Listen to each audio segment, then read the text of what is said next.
Hey, it's zero point 0.6 Revising College Application Essay Step 2. Sentence fluency, adding variety to your sentences.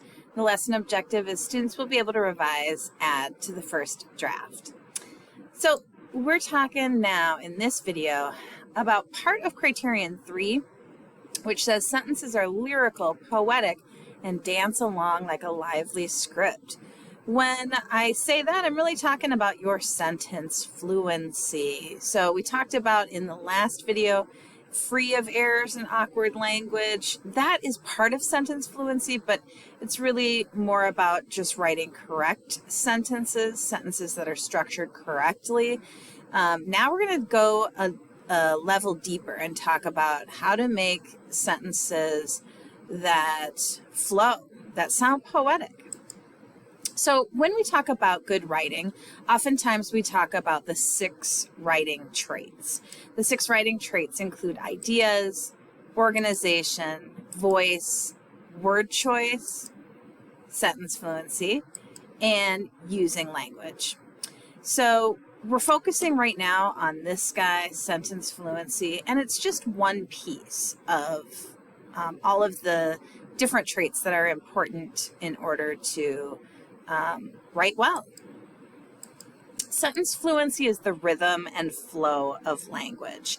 In a lot of ways, it's the hardest trait to master, though, because it's more than just knowing how to correctly, in a grammatically correct way, form sentences. It requires a variety of sentences that they flow together easily, smoothly, and musically.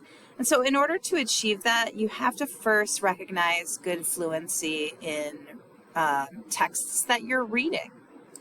So this is beyond correct structure. It's poetic and lyrical, and it really appeals to the ear rather than sight. It's really important when you're writing to hear your text out loud.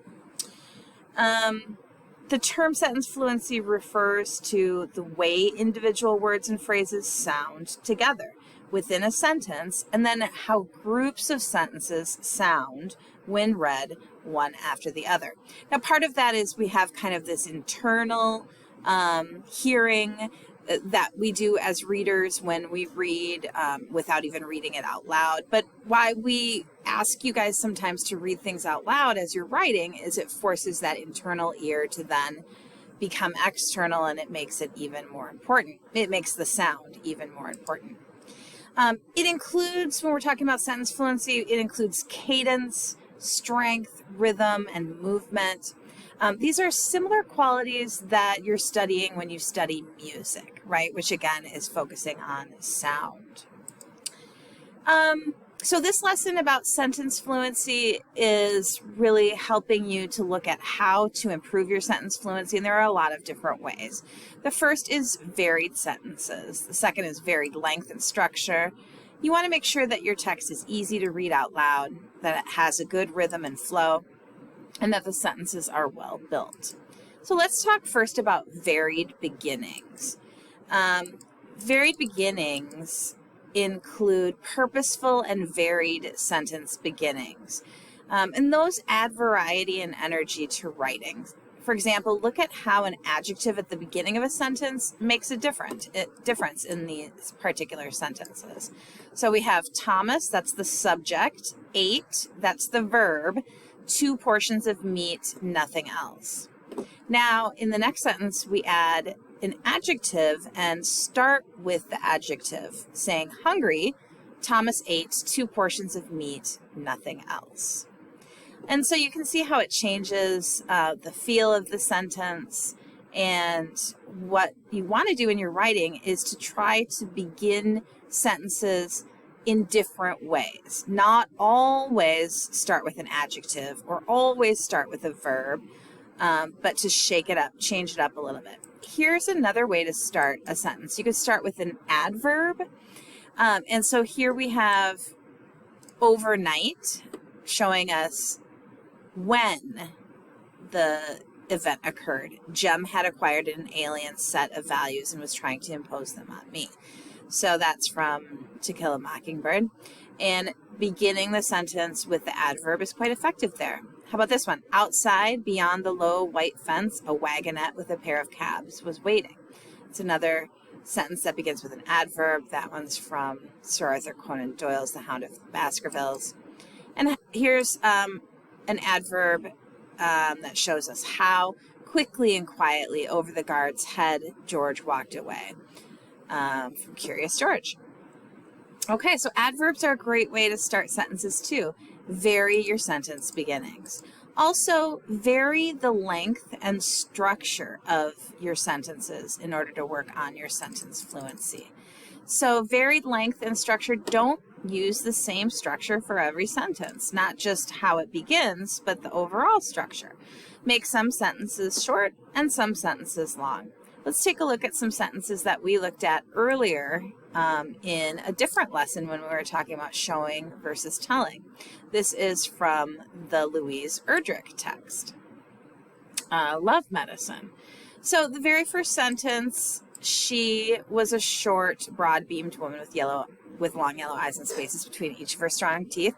We have this sentence beginning with the subject, the person who's being described. But we have this nice sort of listing of characteristics that Erdrich uses in that sentence. The next sentence begins when we began working together. So we have an adverb starting that sentence. Her hair was cropped close. By the cold months, it had grown out in thick quills, brown at the shank, and orange at the tips. Here's the use of a hyphen that I mentioned in the last video, or a double dash. This is a great way to join sentences when you're writing informally. Semicolons are a little bit formal, and we sort of never know how to use them correctly, do we? So I highly recommend using this hyphen. I always call it the foolproof way to join sentences. And you know, professionals use it too, so feel free to use that. The next one, sentence begins with subject again, but this time it's not dot, it's the orange dye job.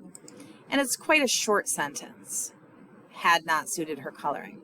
By that time too, now we're back to an adverb sort of clause that begins the sentence showing when. And then we have the to kind of reminding us that we've already heard about this when, these kind of when phrases. Dot's belly was round and full, for she was due in October. The next sentence starts with a subject. The child rode high, and she often rested her forearms on it while she knitted.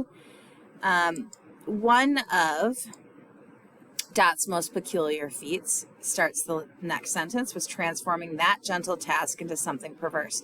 And then we have the last sentence, which is quite a long sentence, starting with just a subject. She knit viciously, jerking the yarn around her thumb